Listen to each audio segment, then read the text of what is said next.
Lieutenant Jadzia Dax and Dr. Julian Bashir, I'd like you to meet Harmon Bokai, a baseball player from the London Kings who's been dead for 200 years. Don't look at me. I can't figure it out either. And a medieval fairy tale character named Rumpelstiltskin. Oh, fine. Now everyone knows my name. Until today, he only existed in storybooks. I have been waiting 10 years to talk about this book. Actually, I've been waiting 10 years to read this book by David Mack that takes place in the Kelvin universe, which back then, when Star Trek 09 came out, I didn't know to call it, well, it's the Kelvin Timeline, I should say. I didn't know to call it that because we didn't start calling that till later. It was just the J.J. Abrams movies or the J.J. universe or whatever. But here we are.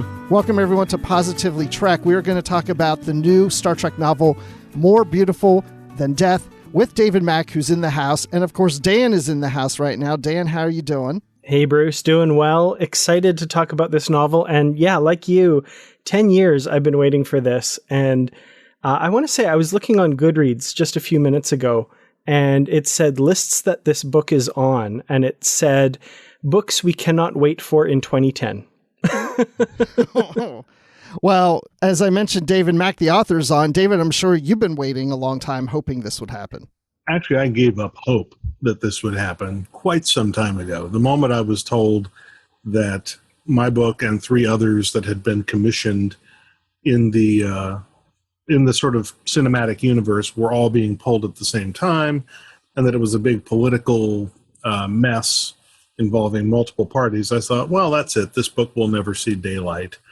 But the pain of that was mitigated by the fact that we were all paid. This is one of the few instances in the history of the entertainment industry where the writers are not the ones who got screwed over. We actually all got compensated in full for our work.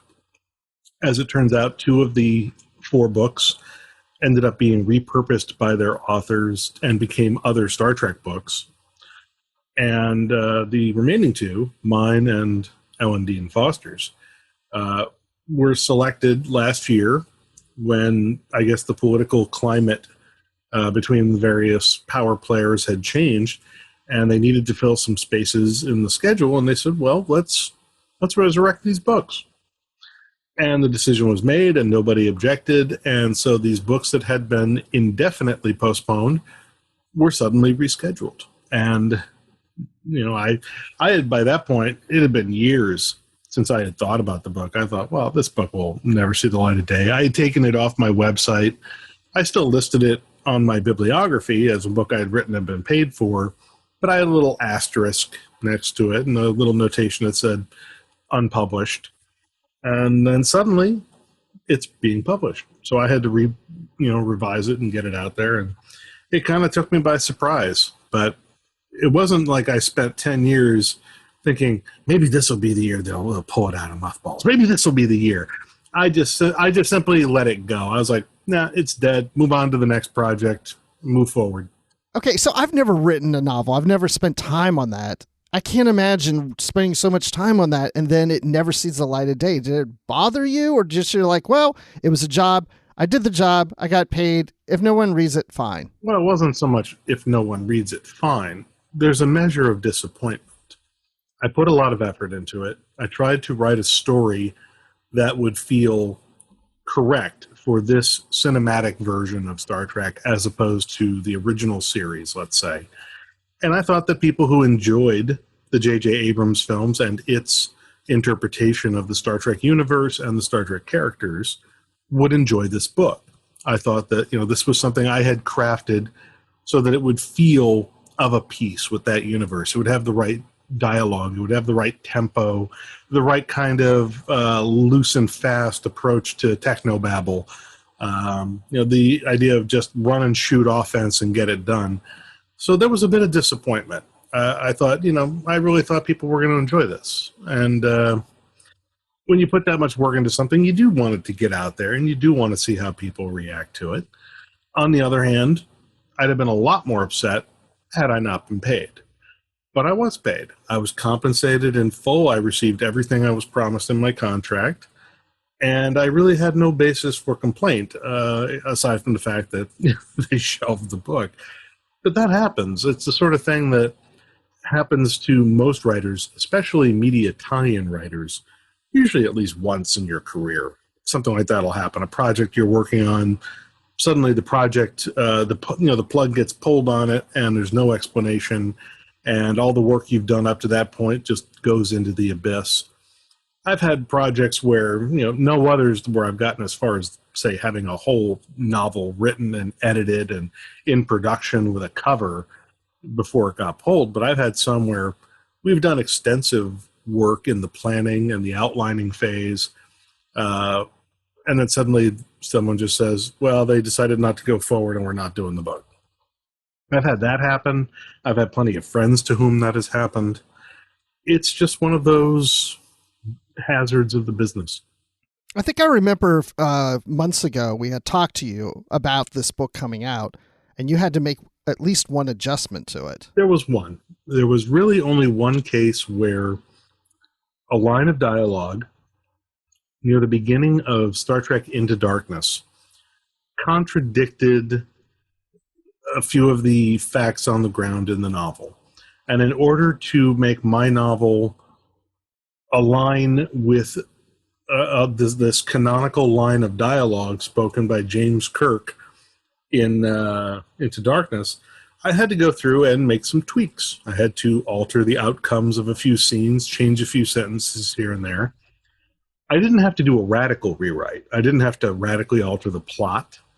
I didn't have to change the overall ending of the story. The character relationships, the major arcs are all still there. I just had to amend a few minor details. But overall, it was a pretty easy adjustment compared to some others I've had to do over the years. I'm curious, were you and the other writers told anything specifically about the delay, or just that it was kind of not going to be published? All we were really told was that there were some disagreements behind the scenes between various parties at Simon & Schuster, at CBS, at Bad Robot. There was a desire at that time to have all of the tie-in materials that were related to the Bad Robot version of Star Trek come under much closer supervision and control at Bad Robot. And the problem is that they don't really have the skill set or the time or the manpower to deal with vetting novels. Novels are a complex set of beasts. They're long, there's lots of words, it takes a lot of attention. You actually have to pay attention. There's no pretty pictures. It's not like vetting a comic book. It's hard. You actually, have to read. And they weren't really in the mood to deal with that. And even more than that, there was the problem that novels are big, complicated beasts with lots of moving parts, and there was a concern that since they didn't know yet in 2010 what they were going to do for the next movie, they didn't want us crafting a whole bunch of spin-off stories in the tie-in books, and then suddenly finding out that, they decide to do something in Into Darkness that wildly contradicts all of the tie-ins that have just been released, or even worse, they'd go to do a movie and they find out that one of the tie-ins has just done the story they intend to do in the movie. This was not a situation they wanted to find themselves in. They didn't want to look like they were out of step and not paying attention to their tie-ins, but they also just didn't have the time to deal with running herd on novels, which are too big, too complex, and just too time-consuming for them. But they also didn't want us stepping on story material that they might want to use. And that's a real risk, because when you are working in a shared story universe, and in a situation like this where they've sort of rebooted the universe and they are trying to figure out where to go next, and a bunch of tie-in writers are also saying, well, working from the same set of starting conditions that exist at the end of the first movie, where do you go next? There's a very high risk that somebody might choose to go in the same direction or do something really similar. And they were like, we cannot have that. We cannot be that out of step with our tie-ins, and we certainly cannot risk having our next move be trumped by our tie-ins.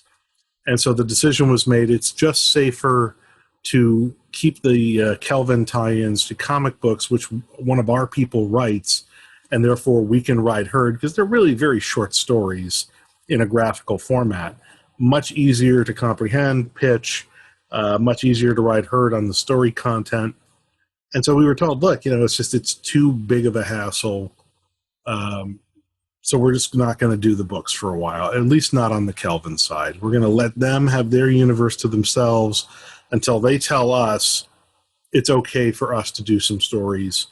And part of, I think, what changed on the ground, aside from the fact that there were, spaces in the schedule that needed to be filled and there were books that were paid for sitting on the shelf, was the fact that, by this point where they decided to resurrect my book and Alan's book, well, they released Star Trek Beyond. They had Into Darkness, they had Beyond. They were now several years past that first Star Trek film. And Alan and I had both written books that were set squarely within a few months of that first film.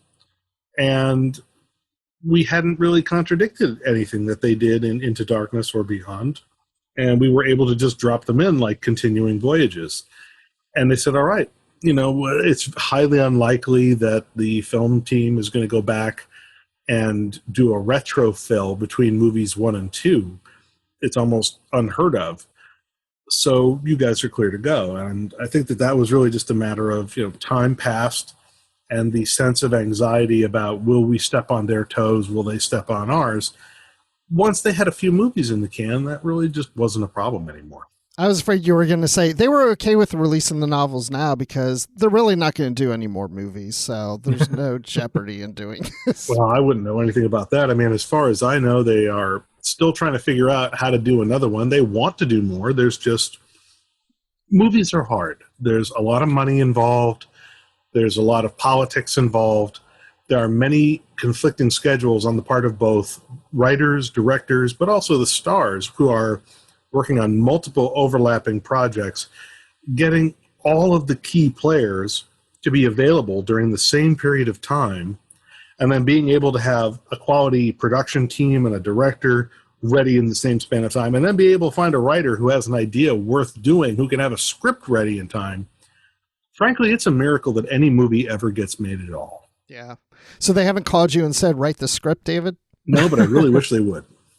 I have tweeted many a time, if you're having trouble with the movie franchise, I'm right here. They have not taken me up on my offer as of yet. Oh, okay. So after 10 years, the book does finally get published, which I think in and of itself is fairly rare. Like, I don't think I've heard of something like there are a bunch, if you look in the history of Star Trek novels, there's a lot of Star Trek novels that have been, solicited and written that never saw the light of day. Is this pretty rare?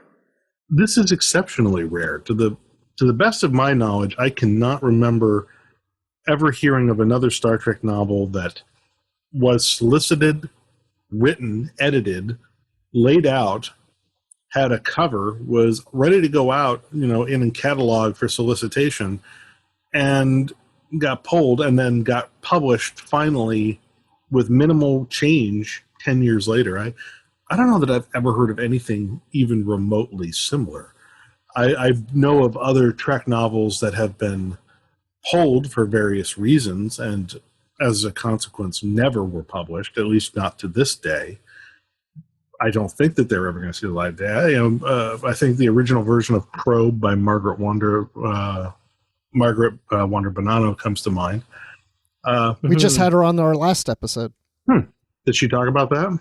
Yeah, we did briefly talk through that, yeah. But she said go to her website to read the full story. Well, yeah, of course. But I mean, I think it's very rare. So it's an extremely unusual situation I found myself in when they told me that after 10 years, they were suddenly going to release this book. One of the reasons why I was glad that it had to come back to me for at least minor updates and revisions for continuity reasons is that I said to myself, I haven't seen this manuscript in a decade. The way that I write now has changed. It has evolved, at least in some ways, from how I used to write a decade ago. At least, God, I hope it has. And I really would just like another pass at this manuscript to clean it up. And I'm very glad that I had that opportunity, even though I know they didn't want me cutting any words off of it, because originally it had been written for the mass market paperback format, which is the smaller size books. And I'd written it to be, a relatively fast, short book. It's only about 72,000 words. It wasn't supposed to be a long, heavy, deep, epic story. It's supposed to be light, fast, fun, hit, It's supposed to feel like the movie, just a light, fast, entertaining romp. You get in, you get out. There's some fisticuffs, there's some arguments, there's some intimations of intimacy. There's some nifty epithets thrown around. There's a bunch of technobabble that doesn't really make sense. And then something blows up and we're out. But I still wanted the sentence-by-sentence execution of that to be good. So I had to go through and revise it sentence by sentence, particularly with regard to how I handled dialogue, to how I handled certain transitions, just to bring it up to my standard of where I am today and what I like my books to feel like today. So I'm glad I had that opportunity. But I got to say, it was weird to go back and do an editing pass on a manuscript that I hadn't seen in 10 years. It almost felt like editing another writer's work. That's an interesting perspective. Yeah, seeing something that you haven't looked at for that long. That's kind of unique and really cool that you got that opportunity to go back over it as well. Yeah, and especially for a book that you approached in a different way, because you're saying it's not like your other books. You're trying to make it fit with the movie, which would be different than trying to fit in with the original series in those movies. So I guess you were probably hearing these actors in your head when you're writing it compared to William Shatner and Leonard Nimoy, for example. Exactly. I mean, that was the real challenge, was making sure that this book felt like an extension of that cinematic universe and not the original series. First of all, I concocted a story for the book which could only work in the cinematic universe. It depended upon events that were shown in the first movie as key setup for the events that occur in the book. Without that setup, without that movie as the precursor, you couldn't have this book. So this book could not just have the serial numbers filed off. Pocket, Simon & Schuster didn't have the option of simply saying, well, we'll just repurpose it as an original series novel and put it out in 2011 and be done with it. It didn't work. You couldn't do that. It was so completely attuned to its universe that there was no way to just file off the serial numbers. And particularly with regard to the characters, Kirk is far more of a hothead. He's far more likely to get into a shouting match with somebody on the bridge than Kirk in TOS.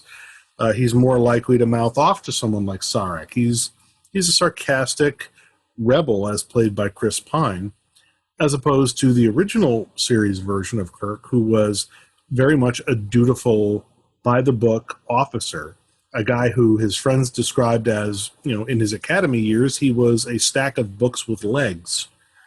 This is the kind of guy who in the original series put his friend Finney on report and, put his friend Finney on report and basically screwed up his career, got him reprimanded and yada, yada, yada. This is a very different guy. I mean, in the original series, teenage Jim Kirk lived on Tarsus 4, lived through the reign of Kodos the Executioner, survived a colonial genocide, and probably came away with a well-earned skepticism about autocracy, a skepticism of people who revere power, but also probably a healthy regard for the merciful use of power and why it's important. As opposed to the movie version of Jim Kirk in the Bad Robot films, who has instead grown up on Earth, probably never lived through the Kodos, the execution or massacre on Tarsus 4. This is the kind of kid who, flings a car into a gorge, into a quarry. He's starting bar fights. He has to be kind of browbeaten into, joining Starfleet. These are not the same guy. they're not the same person, not by a country mile. So if you're going to write the cinematic version, the bad robot version of Kirk, you've got to know he's had a completely different life. He has a totally different view toward authority, a totally different relationship with hierarchical power structures. He's got definite daddy issues. He's got all sorts of issues with his older brother, which are going to replay themselves with Spock. Spock is clearly serving as some sort of weird proxy for his older brother. And then you've got Spock, who's also lived a very different life in the movies from, Spock and TOS. This Spock doesn't have the long years of service and then coming to meet Jim Kirk as an equal. He's meeting Jim Kirk as a subordinate who somehow gets promoted above him. He's also much more in touch with his human half. He's seen his homeworld get blown away. He's watched his mother die right in front of his eyes. This is going to be a Spock who, from this moment forward, is going to live a life far closer to his human half than his Vulcan half, or at the very least closer to his human half than the other Spock did. This is going to be a Spock who is going to struggle much more difficult. He's going to have a much more difficult time keeping his human half in check. So you got to keep all these things in mind, and all the characters to one degree or another have these variations. Whereas in TOS, McCoy was sure gruff and a little grouchy, but he was also the kind, quiet, wise old country doctor. Whereas in the Abrams films, Bones is the cynical, urban divorce doctor who is only going to the stars because he's got nothing left to lose. You've got Scotty, who was at least enough of a responsible officer, despite his drinking habit in TOS, that he could be third in command of the ship. But in the Bad Robot universe, he's a little bit off. This is a guy who spent too many years alone on Delta Vega and is weirder for the result. Is weirder for the time spent alone. Him and Keenser, that's a weird dynamic they got going on. So you got to take all these things into account. Different universe, different ships, different power structures, different history. Things did not happen. Maybe Kodos the Executioner never happened, for all we know.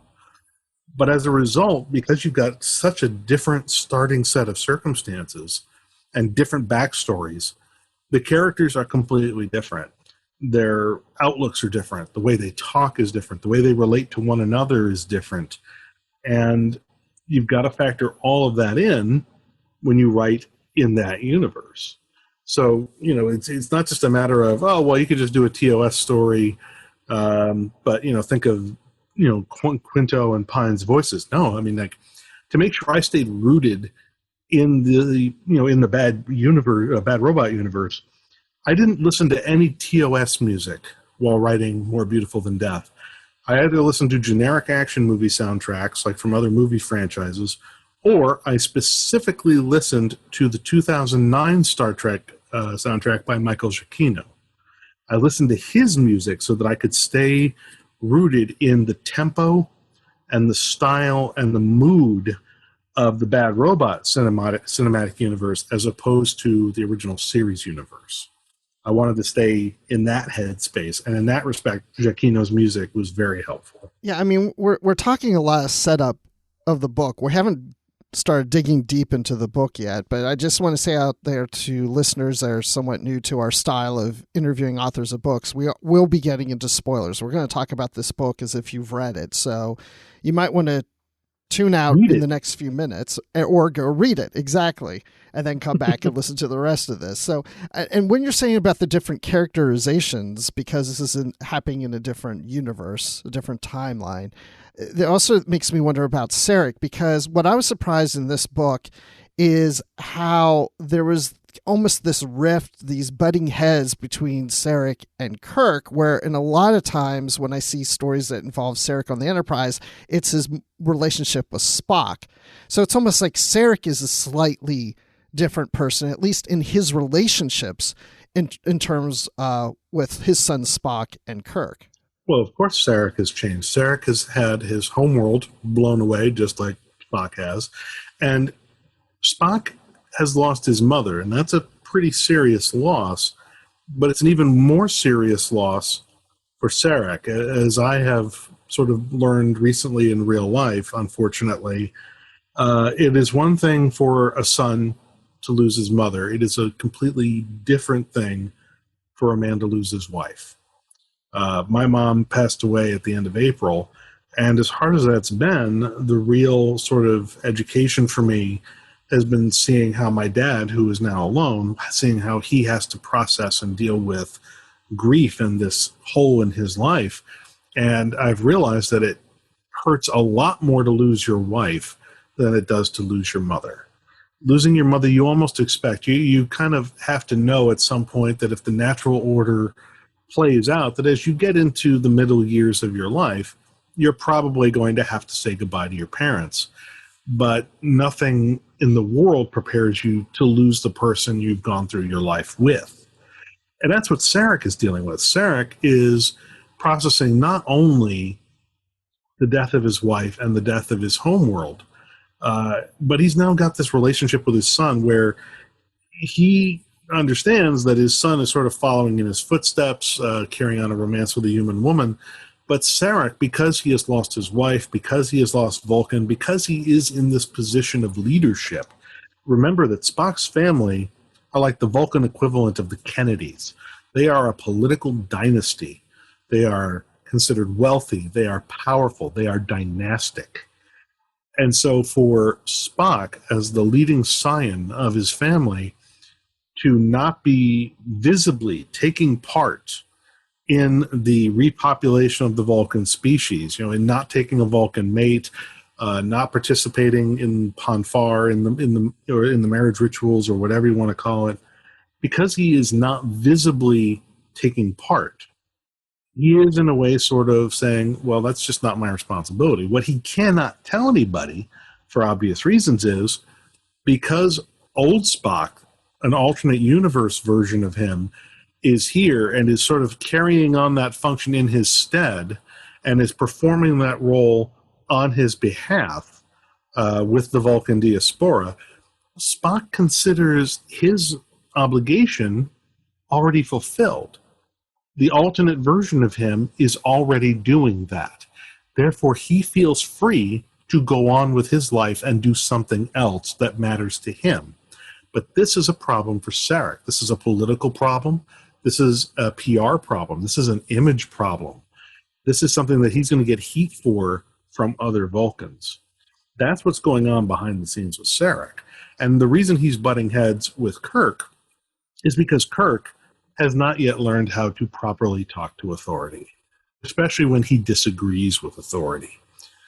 This is a Kirk who, if he feels challenged or if he feels he's not getting his way, he's going to come right at you. He's either going to defy you or he's going to challenge you.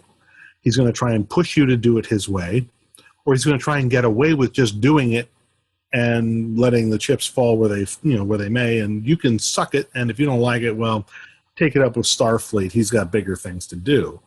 That's how this Kirk does things. I mean, look at how he reacts and does things both in the first movie. Look at how he does things in Into Darkness. This guy does not deal well with people telling him no. He does not deal well with people giving him orders. He just kind of follows his conscience, does what he does, and if you don't like it, that's too bad. He will go around you or he will go through you. You can either get with the program or you can get run over. Those are your options with bad robot Kirk.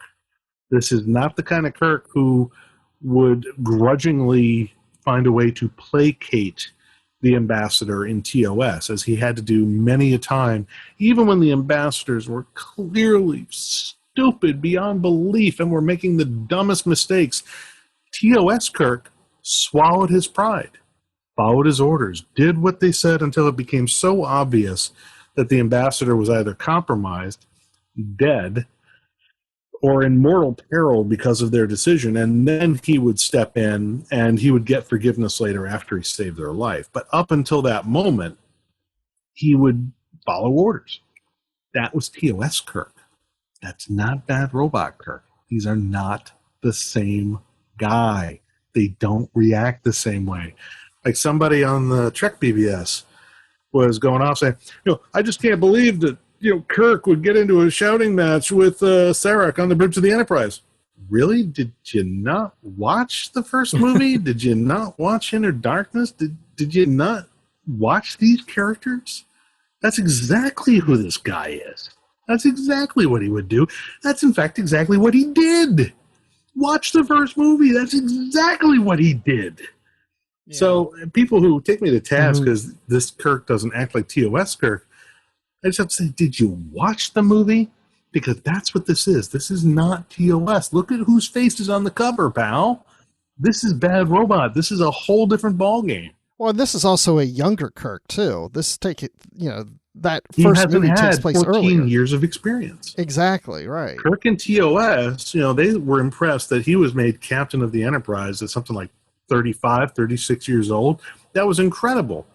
To land in the captain seat after only 14 years of active service out of the academy, that was unprecedented.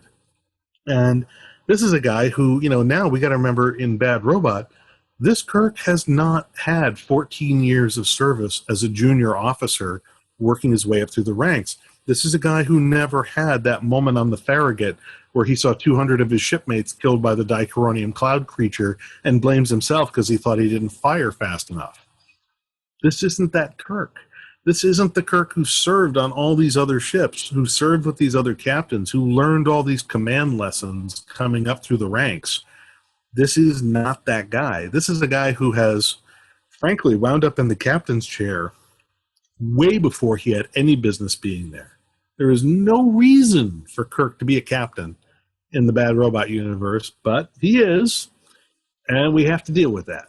And I was surprised you didn't play off of that more. I mean, it's mentioned a little bit here and there in the book from Sarek, but I almost expected Sarek to really kind of call him on that. You really aren't ready. You're too young. They promoted you too fast. And I almost expected some of the crew to question his command decisions too. Well, the crew isn't going to question him. There's a certain understanding in military life that you may not agree with who's been put in command, but if they have been put in command and they've got the bars or the stripes or whatever, you don't say out loud, the captain shouldn't be the captain. That's a one-way trip to the brig.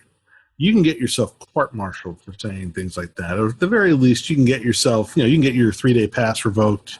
You can get your shore leave revoked. You can get knocked down a couple of rates if you're an enlisted man. You don't say things like that. A diplomat, Sarek could say that.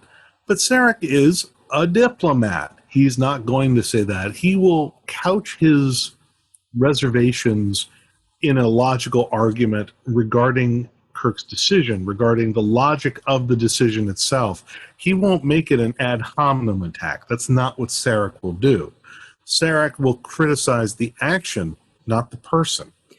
Speaking of Sarek, when I was first started reading this novel, I was having kind of a difficult time trying to picture the Kelvin Timeline Sarek, Ben Cross. So I actually loaded up Star Trek 2009 and watched a bit of it. And for one thing, that incredible scene between him and Spock in the transporter room where he says, "I married your mother because I loved her," really kind of got me in the head of picturing him while I was reading this. And, I'm really glad I did, given the news that, Ben Cross passed away just yesterday as we're recording this. That was just a crazy coincidence that this book kind of happened to hit at that with time. Ben Cross on the cover. It's very sad. Yeah, absolutely. So I feel like, my inability to kind of picture that at first was definitely a failing on my part. After having kind of revisited that performance and reading this, I feel like you captured him really well in this book. Well, thank you. Appreciate that. So one of the aspects of this novel is this kind of conflict that I see arise between this kind of belief in the visions that are presented to Kirk by this Kathikar mystic character. Gavita Wren. Yeah. Gavita Wren, is that? Gavita Wren. Gavita Wren. Okay, perfect. And then on the other side, we have kind of the rationalism and science put forward by Spock, of course, but McCoy as well. I thought it was an interesting choice that the novel kind of leaves open what the source of these visions by Kirk are. What was the kind of reason behind leaving this ambiguity there? Well, I mean, I didn't want to try and make too definitive an answer, especially when one is dealing with questions of faith, questions of mysticism. Sometimes no explanation is better than an explanation. It's better simply to say that Kirk knows subjectively that he has had this experience. He doesn't deny the experience, but he can't rationally explain it. But maybe that's okay. Maybe he doesn't need the rational explanation. What's interesting to me was the notion as I dug into who is Jim Kirk, what drives him, what does he believe in, at heart, who is he, and what is it that's going to be his guiding star, that's going to take him through the rest of his life, both as a Starfleet captain and just as a human being. And that was pretty much what I was searching for through the whole book, and I was finding it as I was writing the last scene. And it's that question of, well, I don't know if I believe in alternate lives or all that mumbo jumbo. And McCoy says to him quite plainly, well, what do you believe in, Jim? What is it you believe? And it takes a moment, but when Kirk sees, a sweet kind of understated moment happening off to the aft of the bridge between Spock and Uhura, he realizes, I believe in love, Bones. I believe in love. And I realized that really is at the heart of Jim Kirk in both TOS and Bad Robot. What drives the man is that he believes in love. He believes in compassion. Not just romantic love, but agape love, love without condition. He believes in fraternal love. He believes in basically love of all kinds as a prime mover, as a better reason to live and a better reason to act than hate or fear or pride or anything else. A Jim Kirk who believes that his actions should be rooted in love is going to be one who, even if he starts out in a radically different place, a rougher place, a meaner place than, let's say, original series Jim Kirk did, one can hope that over the course of their lives' journeys, they will eventually both come to a more compassionate worldview by the end. It's interesting the more we're digging into this, and what you're talking about earlier is just the fact that this is like a different universe of these characters and how they react. Because as you were talking about setting up the stories and the rhythm of it and making it feel like the movie, it really did feel that way. So a lot of what you're saying right here really stood out to me as feeling like the movies, and it really felt like a missing chapter. When we read Alan Dean Foster's book and we interviewed him on Literary Treks about the unsettling stars, to me, it felt more TOS, but fit in this universe where your book feels like it fits into this universe. So that idea of what you just said about Kirk realizing love is the thing that relates both in both universes. It's almost like he's finally discovering himself in this universe and becoming the man he was in the other. Yeah, because I think if you go through both the movies and go through the original series and look at the various conundrums that poor Jim Kirk has to confront, the various problems he finds himself faced with, what inevitably saves the day with Kirk, if you look at it, a lot of the times what he does is he makes an appeal to love. He makes an appeal to compassion, to mercy, to the better angels of our nature.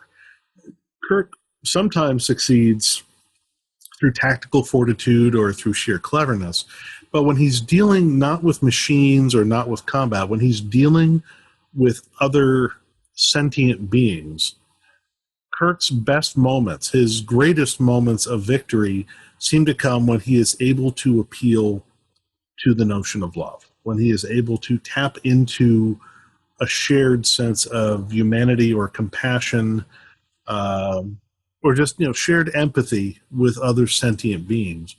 These seem to be where Kirk finds his greatest moments. Going back to the first season, it's as simple a thing as looking at the episode Arena. It's set up. You think that the key to Kirk's victory is going to be tactical expertise, stamina, cleverness, science, working out the chemistry of the cannon and the physics of it. The real key to victory is the moment when he has the Gorn at his mercy and he doesn't take it. He puts down the rock and he says, I will not kill him. I will not do this for your amusement. If you mean to punish me as a result of that, so be it, but I will not kill him. This is not who I am. That's because Jim Kirk at his heart is about love. That's who he is. He is a decent, compassionate, loving human being.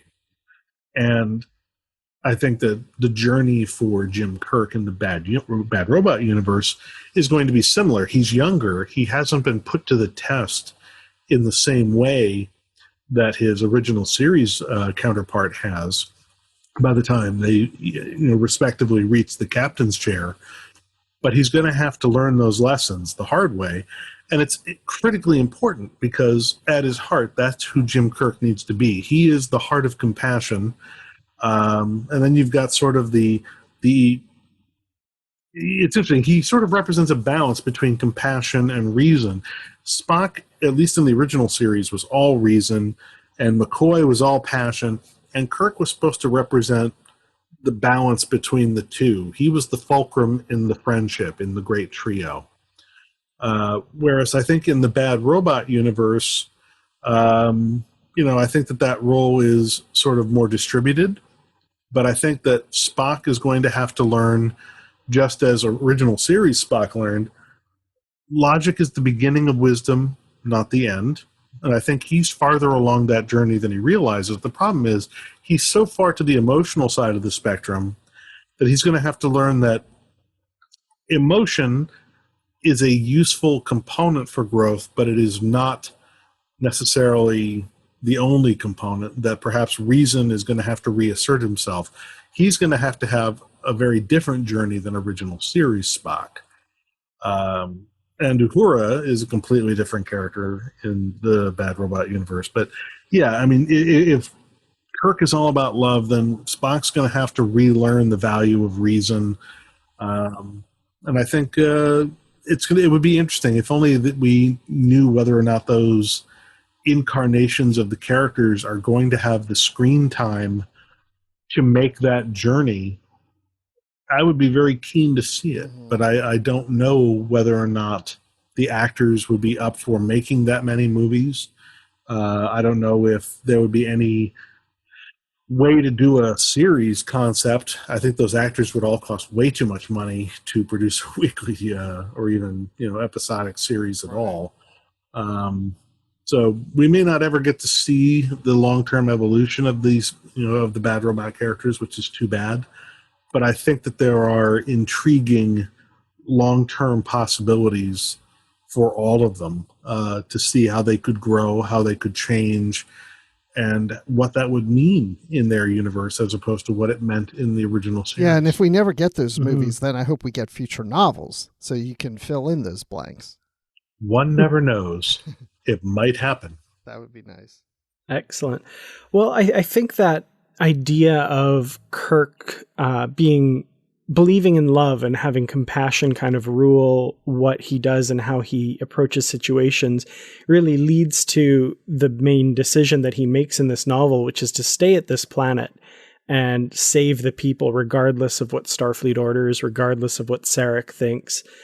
And the creatures that he's fighting, you call the wights in this novel. Mm-hmm. What was the kind of idea behind, where was the genesis of these creatures, this kind of big bad that they have to overcome here? I just wanted something that would be like a classic horror. The idea of this almost like a spectral force, like a black ghost that can come out of the walls. Something that would really tap into primal fears. The idea of a shadow that comes alive and attacks. I really wanted to get back to sort of, just a really core level, visceral type of scary antagonist. I wanted something that we weren't going to be afraid to shoot. One of the adjustments I had to make, and the reason I had to make it, the touch of the wights, it turns out, is fatal to the Kathikar. And it does pretty serious damage to humans and other humanoids, but it doesn't necessarily kill them. They might recover with medical treatment and time.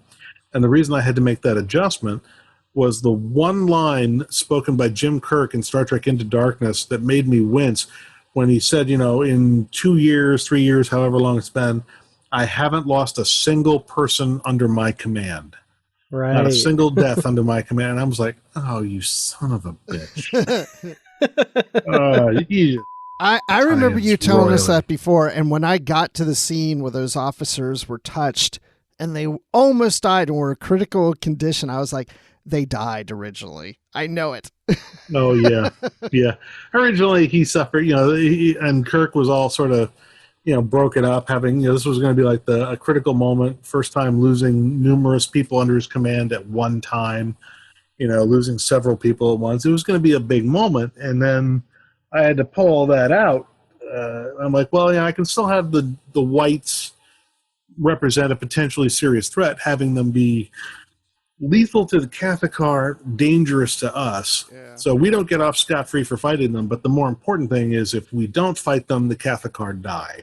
And this really, in a way, makes the decision to stay and fight even more heroic.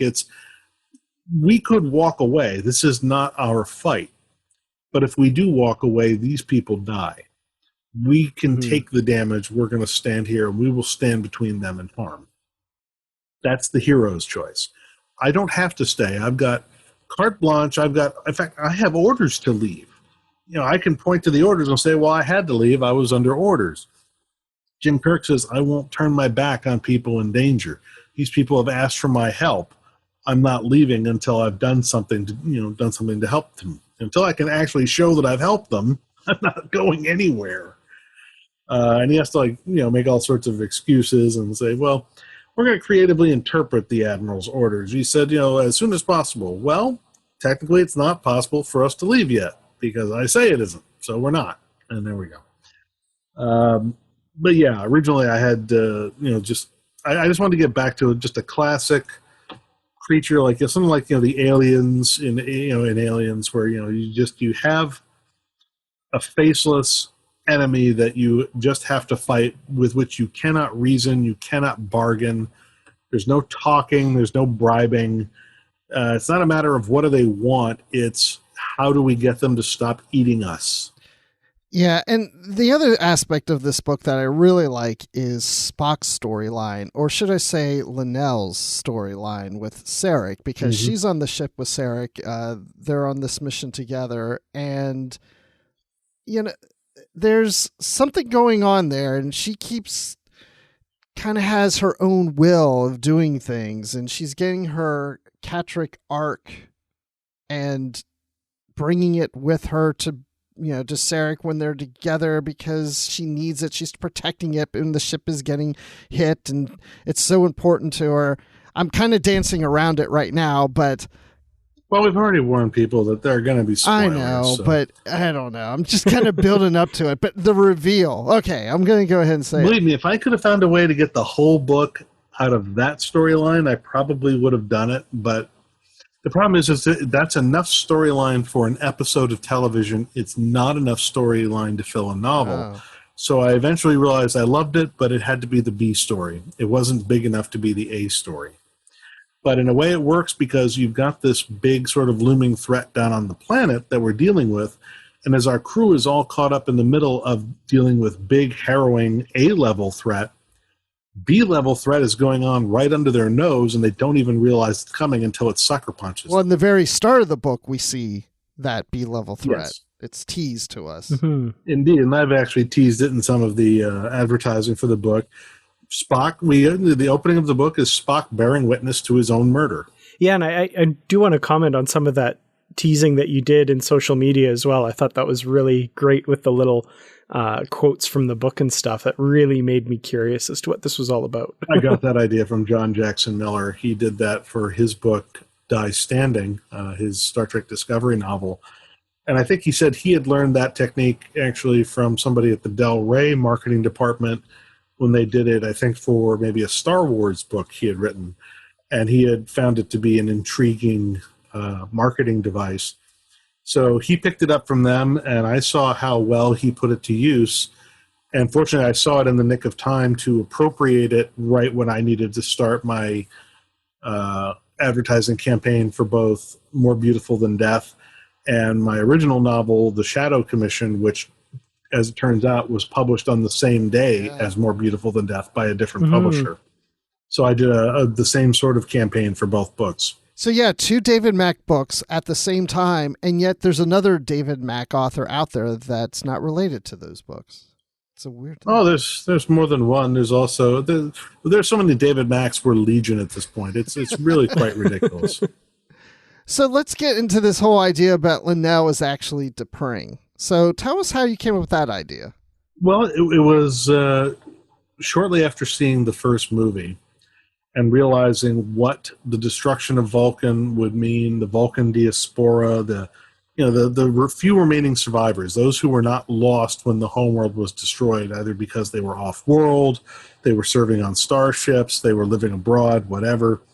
The few who remain, or the few who are able to escape, what does their new status as an endangered species mean to them? And I realized that part of what was possibly going to be interesting about the Bad Robot universe going forward was going to see how it reinterpreted, say, key seminal episodes of the original series, but taken through the filter of this new universe with its new history and different conditions. And the first one I sort of hit upon was the season 2 opener, Amok Time. And I'm looking at that, thinking about, okay, T'Pring, Stan, you've got Ponfar, you've got Vulcan marriage rituals, you've got T'Pring, who basically, it was all about T'Pring. Amok Time was all about T'Pring betraying Spock because she really wanted Stan. That was the whole thing. She set up the whole stupid mess because she figured no matter how it worked out, she would get Stan.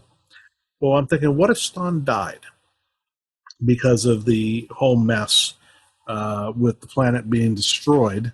And that forces her to try and salvage his Katra and Akatric arc, because we don't really know much about T'Pring. We know that she was from a family as prominent as Spock's, one that would be important enough that you get married off to the Vulcan equivalent of a Kennedy. So maybe I figured maybe she's someone, if you've got T'Pau presiding over that wedding, over that whole Faltor Pan thing, the Ponfar, the wedding, etc. If that's important enough for T'Pau to get involved, maybe T'Pring is an important figure in the religious community or the spiritual community. Maybe she has something to do with the Katric archive. Maybe she's part of the Hall of Ancient Thought. We don't know. So I started ruminating on all that and realizing, okay, what would be an interesting story? And I'm like, well, instead of her trying to goad Spock back into the ceremony so she can, make him disqualify himself and she can be with Stan, I'm like, what if she has to kill Spock so she can resurrect Stan? What if this is about basically getting control of Spock and putting Stan's Katra into Spock so that she can basically have her betrothal, maintain her honor, but also have the lover she wants? It seemed to me like it was just a diabolical kind of thing T'Pring would come up with. I want to say one thing to that, because my wife did not read this book. She doesn't read Star Trek novels, but she's familiar with all the characters and such. And I told her this part about how she wanted to put his Stan's Katra into Spock. And she's like, ew, that's gross. So when you were just saying that, I just thought about how my wife thought that was really gross, that she'd want her lover in this childhood mate in his body. And just, that is kind of gross now that I think about it. Well, it is, on the other hand, if you think about the fact that, she was betrothed to the guy and she's still got some sort of legal obligation, or maybe thinks she does. She's also not entirely in her right mind. Her logic is impaired. She is dealing with trauma and grief just like pretty much every Vulcan in the galaxy is right now. And she's not handling it particularly well, as evidenced by her maniacal homicidal plot to resurrect her dead lover in the body of her betrothed. So this should tell you she is not well. Wow. She's a different one. But was she well even in TOS? We don't really know. Well, in TOS, she was well, but she was diabolical. Yeah. There was And something cruel, particularly yeah. calculating and cruel about the way that she went about manipulating Spock to try and get him to disqualify himself, potentially in a way that would also ruin his life. Also, she could have the guy she would rather have. But it's interesting, that Spock doesn't even really call her out on it so much, except to say to her, actually, it's not even what he says to her, it's what he says to Stan. Says, she is yours, but you may soon find that having is not so pleasing a thing as wanting. It is not logical, but it is often true. And he leaves them with this sort of ominous thing. Basically, what he's saying is, she's all yours now, pal. You will be sorry because you just got what you asked for. Yep. Good luck. I always read a lot into Stan's look after that too. Like Yeah, Stan he's was kind of like, huh. I just got myself engaged to a completely diabolical bitch. Oh, no. What have I done? Yeah, that part of the story, I felt it really worked for me with, because, yeah, like we had said, to bring in the original series, she's, Spock says that what she did was, coldly logical, but it's also cruel, calculating, and, really diabolical. So you overlay the trauma of what she's gone through on top of that, she's insane, basically. And I felt insane. That really worked. She is certifiably insane in More Beautiful Than Death. Well, one other thing that I kind of wanted to talk about, aside from the novel, is, of course, Lower Decks has aired. By the time this episode comes out, we'll have seen 3 episodes of it. Okay. You are credited as a consultant on Lower Decks, as well as the upcoming Nickelodeon series Prodigy. Correct. And I just wanted to know a little bit about what that experience was like, and how does it feel to see that finished product now? It's been an interesting process. Working on the 2 shows has been very different. They have different workflows, different methods, and different levels of need in terms of consultation. The level of input that each team expects and requires is very different. So in that regard, it's interesting. I am able to watch the finished episodes of, say, Lower Decks and see, oh, yeah, they took my note on that. Oh, yeah, so they did change that. That's good to know. I noted that, and I guess they didn't agree because that's still there. And, it's a situation where, as a consultant, I don't actually have any authority. I can't compel changes. I can only make suggestions. Whether my suggestions are implemented or not, well, that's not up to me. So I have found overall, though, the experience has been really interesting. It's been fun watching the way the 2 different teams have approached developing their shows, developing their characters, their long-term story arcs. And just generally been a pleasure being part of a team again, being able to contribute ideas, being able to make suggestions, be part of the give and take, the conversation. It's been really interesting, and I'm especially interested in seeing how Prodigy is going to turn out. Now that I've seen how Lower Decks has turned out, and I've got a general sense of how it's shaping up and where they're going, the next big reveal is going to be Prodigy. We're going to see probably the first glimpses of Prodigy next year in early to mid 2021. I suspect it'll probably premiere late in 2021. They're going to need a lot of lead time, but that's because what they're doing is tremendously ambitious. And if it turns out half as well as what I've seen during the development phase, it's going to be gorgeous and mind-blowing, and it's just going to be a terrific story. I think fans are going to just love the heck out of Prodigy. Oh, that's exciting. We saw last week that they had hired their director, Ben Hibbon. Are you able to kind of tell us how far along they are approximately? Or I really probably shouldn't say anything regarding the production process, just because I'm not cleared to make statements about that. Any statement about where they are in their production process has to come from their production office. Gotcha. Fair enough. Well, you sound excited about it. I'm very excited. I think that the Hageman brothers, their writing team, their artists, their animators, they show tremendous vision, tremendous love and respect for Star Trek, just in general. As I've said before on some other podcasts and to some other folks, I think that 50 years from now, when my generation is pretty much gone from the earth, there will be new Star Trek fans out there who will be the age I am now, and they're going to be Star Trek fans because when they were kids, there was Star Trek Prodigy. Star Trek Prodigy is why Star Trek will be alive and well after I am dead and gone. Oh, that's really cool. I don't know how I feel about that. That sounds good, but yeah, then we'll be dead and gone. I don't like thinking about that. Well, I'm not going to have kids. Part of the reason you have kids, in theory, is so that they'll live on after you're dead and gone. You don't get to see the end of their story, which sounds sad until you realize that's the whole reason you had kids in the first place. Well, I don't have kids. What I have are the works I create and the works I get to contribute to, and I'm incredibly proud that one of them is going to be Star Trek Prodigy, even if my contribution is only in a small way and in nowhere near the same level as, say, that of the writing staff or the artists. The fact that I got to be part of the team and have input and help shape it, that's something I'm going to be very proud of. That's awesome. That's good to hear. Well, and you've contributed so much to Star Trek in your own works, and I'm just curious if you have anything new coming up. For Star Trek, I do, but it hasn't been formally announced. I have a contract. The story's approved, but nobody's saying anything about it yet. No announcement has come out, so I shouldn't be the one to make the announcement.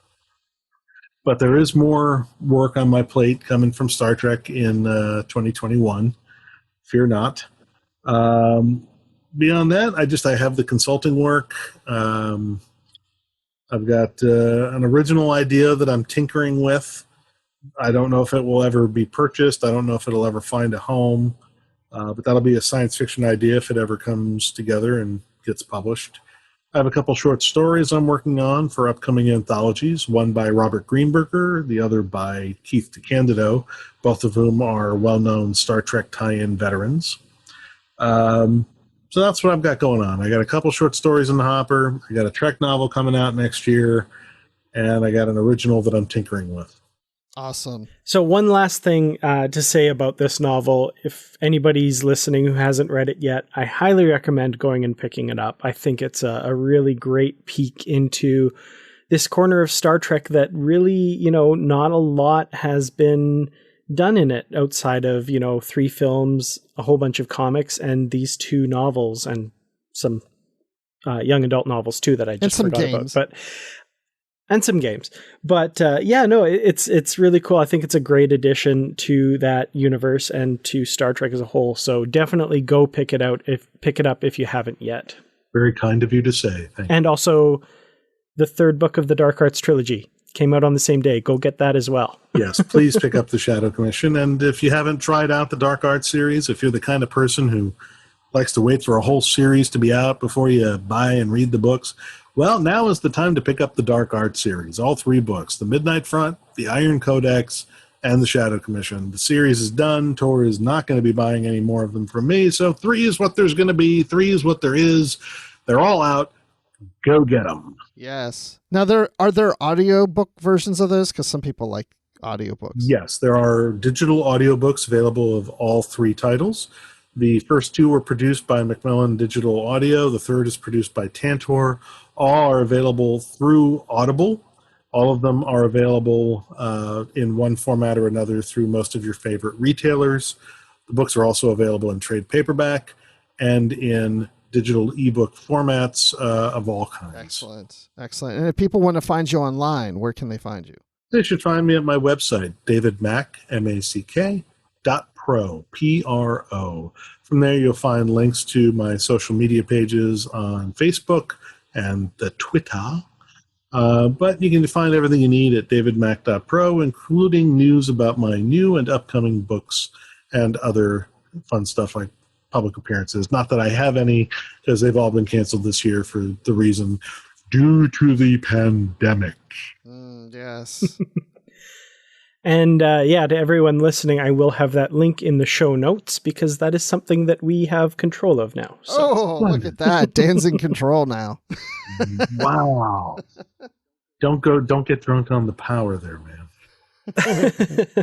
All right. Well, thanks, David. I also enjoyed the book. It really did feel like the movies. It was different, from your other writings, but that was the goal. Yeah. That was what I was shooting for. I didn't want it to feel like my other books. I wanted it to feel like a new thing that fit with the universe it was based on. Well, it was fun and glad, enjoyable. and it sounds like it worked like that for you, and I'm glad. Yes, it definitely did. Well, thank you for joining us, and thanks for everyone for listening here to Positively Trek. And you can find me on Twitter at Admiral_Rex. And Dan? You can find me on Twitter at Kurtrats, and you can discuss this episode in the Positively Trek discussion group on Facebook. There you go. And we'll see you guys next time. Stay positive, everyone.